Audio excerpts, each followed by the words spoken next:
It's time.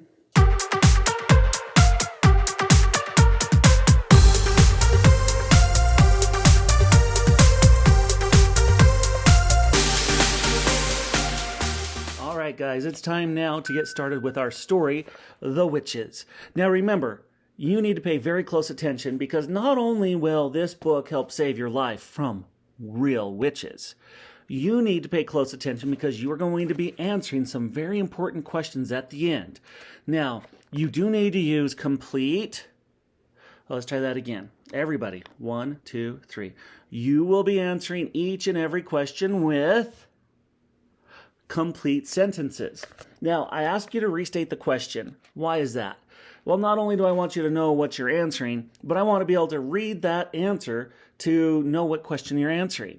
So, restate the question, and if you pay attention, you can copy and paste the question and change it into your answer, and then you're done. All right, let's get started.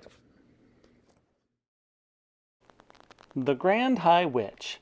The next day, a man in a black suit arrived at the house carrying a briefcase.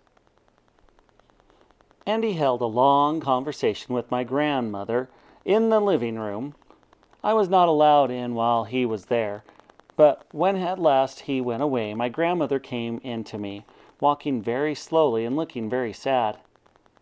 "That man was reading me your father's will," she said. "What is a will?" I asked her. "It is something you write before you die," she said, "and in it you say who is going to have your money and your property. But most important of all, it says who is going to look after your child if both the mother and father are dead." A fearful panic took hold of me. "It did say you, Grandma," I cried. "I don't have to go to live with somebody else, do I?" "No," she said. "Your father would never have done that. He has asked me to take care of you for as long as I live, but he has also asked that I take you back to your own house in England. He wants us to stay there." "But why?" I said. "Why can't we stay here in Norway?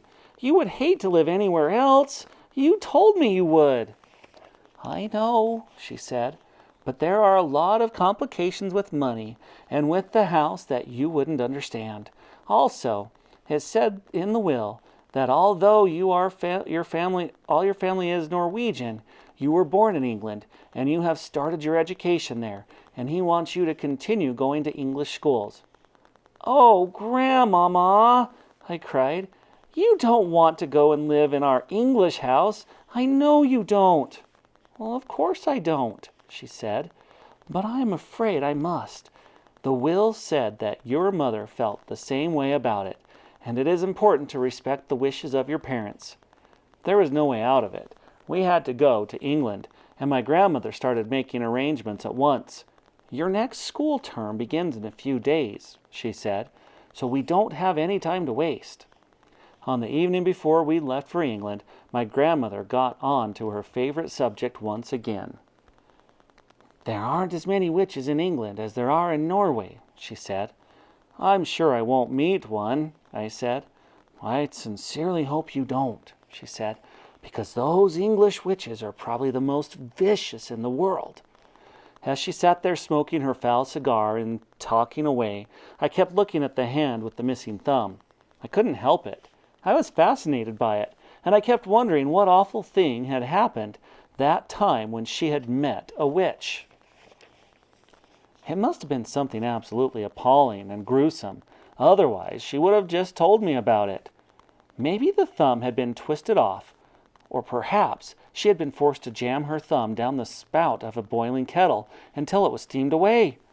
Or did someone pull it out of her hand like a tooth? I couldn't help trying to guess. "Tell me what those English witches do, Grandmama," I said. "Well," she said, sucking away at her stinking cigar, "their favorite ruse is to mix up a powder that will turn a child into some creature or other that all grown-ups hate." "What sort of creature, Grandmama?" "Often it's a slug," she said. "A slug is one of their favorites. Then the grown-ups step on the slug and squish it without knowing it's the child." "That's perfectly beastly," I cried. "Or it might be a flea," my grandmother said. "They might turn you into a flea." and without realizing what she was doing, your own mother would get out the flea powder, and then it's goodbye you. You're making me nervous, Grandmama. I don't think I want to go back to England. I've known English witches, she went on, who have turned children into pheasants and then sneaked the pheasants up into the woods the very day before pheasant shooting season. Ouch, I said. So they get shot? Of course they get shot, she said, and then they get plucked and roasted and eaten for supper. I pictured myself as a pheasant flying frantically over the men with the guns, swerving and dipping as their guns exploded below me. Yes, my grandmother said, it gives the English witches great pleasure to stand back and watch the grown-ups doing away with their own children. I really don't want to go to England, Grandmama. Of course you don't, she said. Nor do I, but I'm afraid we've got to. Are witches different in every country? I asked. Completely different, my grandmother said, but I don't know much about other countries. Don't you even know about America? I asked. Not really, she answered, although I have heard it said that over there the witches are able to make the grown-ups eat their own children. Never! I cried. Oh no, Grandmama, that couldn't be true. I didn't know whether it's true or not, she said. It's only a rumor I've heard. But how could they possibly make them eat their own children, I asked. By turning them into hot dogs, she said. That would be too difficult for a clever witch. Does every single country in the world have its own witches? I asked. Wherever you find people, you find witches, my grandmother said. There is a secret society of witches in every country. And do they all know one another, Grandmama? They do not, she said. A witch only knows the witches in her own country. She is strictly forbidden to communicate with any foreign witches. But an English witch, for example, will know all the other witches in England. They are all friends. They ring each other up. They swap deadly recipes. Goodness knows what else they talk about. I hate to think. I sat on the floor watching my grandmother put her cigar stub in the ashtray and folded her hands across her stomach. Once a year, she went on, the witches of each separate country hold their own secret meeting. They all get together in one place to receive a lecture from the Grand High Witch of all the world. From who? I cried. She is the ruler of them all, my grandmother said. She is all-powerful. She is without mercy. All other witches are petrified of her. They see her only once a year at their annual meeting. She goes there to whip up excitement and enthusiasm and to give orders. The Grand High Witch travels from country to country attending these annual meetings. Where do they have these meetings, Grandmama? There are all sorts of rumors, my grandmother answered. I have heard it said that they just book into a hotel like any other group of women who are holding a meeting. I have also heard it said that some very peculiar things go on in the hotels they stay in. It is rumored that the beds are never slept in, that there are burn marks on the bedroom carpets, that toads are discovered in the bathtubs, and that down in the kitchen the cook once found a baby crocodile swimming in a saucepan of soup. My grandmother picked up her cigar and took another puff, inhaling the foul smoke deeply into her lungs.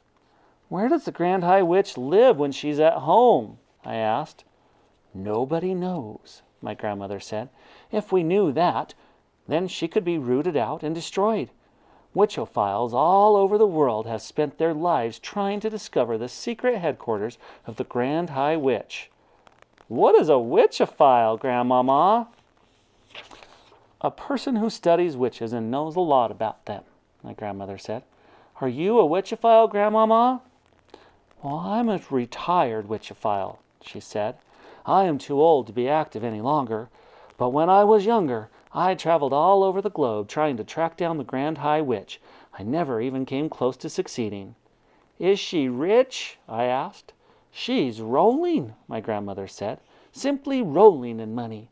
Rumor has it that there is a machine in her headquarters which is exactly like the machine the government uses to print the banknotes you and I use. After all, Banknotes are only bits of paper with special designs and pictures on them. Anyone can make them who has the right machine and the right paper. My guess is that the Grand High Witch makes all the money she wants, and she dishes it out to witches everywhere." "What about foreign money?" I asked. "Those machines can make Chinese money if they want them to," my grandmother said. "It's only a question of pressing the right button." "But Grandmama," I said, "if nobody has ever seen the Grand High Witch, how can you be so sure she exists?" My grandmother gave me a long and very severe look. "Nobody has ever seen the devil," she said, "but we know he exists." The next morning we sailed for England, and soon I was back at the old family house in Kent, but this time with only my grandmother to look after me. Then the Easter term began, and every weekday I went to school, and everything seemed to have come back to normal again. Now at the bottom of our garden there was an enormous conker tree, and high up in its branches Timmy, my best friend, and I had started to build a magnificent tree house. We were able to work on it only on the weekends, but we were getting along fine. We had begun with the floor, which we built by laying wide planks between two quite far apart branches and nailing them down. Within a month we had finished the floor. Then we constructed a wooden railing around the floor, and that left only the roof to be built. The roof was the difficult bit. One Saturday afternoon, when Timmy was in the bed with the flu, I decided to make a start on the roof all by myself. It was lovely being up high there in the conker tree, all alone with the pale young leaves coming out everywhere around me. It was like being in a big green cave, and the height made it extra exciting. My grandmother had told me that if I fell I would break a leg, and every time I looked down I got a tingle along my spine. I worked away, nailing the first plank on the roof.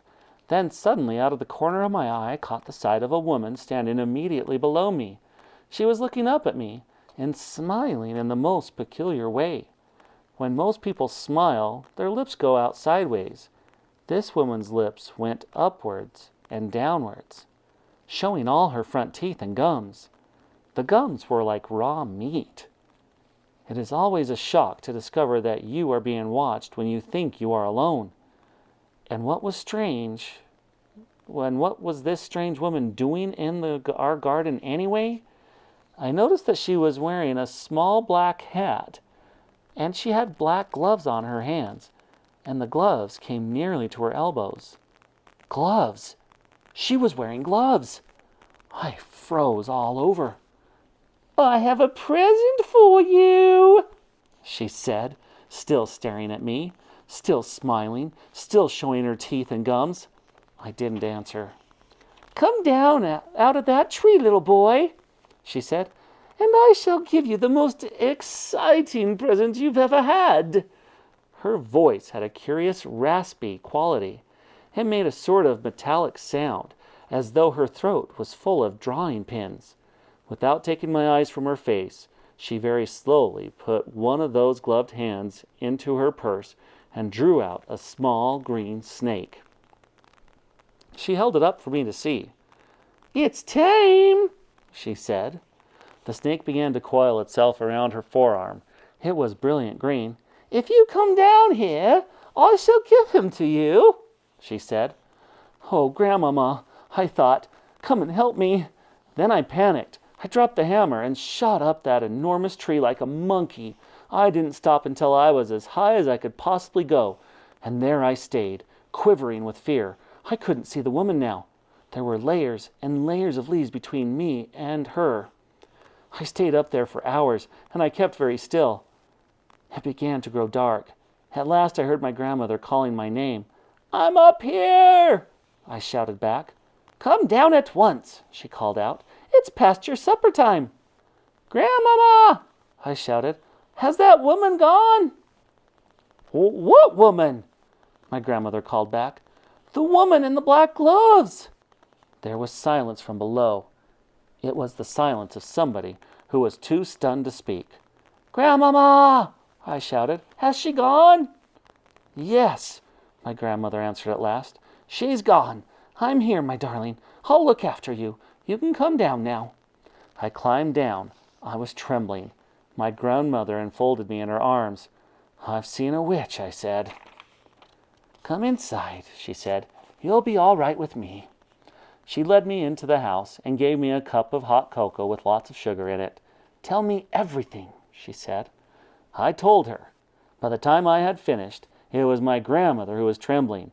Her face was ashy gray, and I saw her glance down at the hand of hers that didn't have a thumb. "You know what that means," she said. "It means that there is one of them in our district. From now on, I'm not letting you walk alone to school." "Do you think she could be after me specially?" I asked. "No," she said, "I doubt that. One child is as good as any to those creatures." It is hardly surprising that after that I became a very witch-conscious little boy. If I happened to be alone on the road and saw a woman approaching who was wearing gloves, I would quickly skip across to the other side. And as the weather remained pretty cold during the whole of that month, nearly everybody was wearing gloves. Curiously enough, though, I never saw the woman with the green snake again. That was my first witch, but it wasn't my last.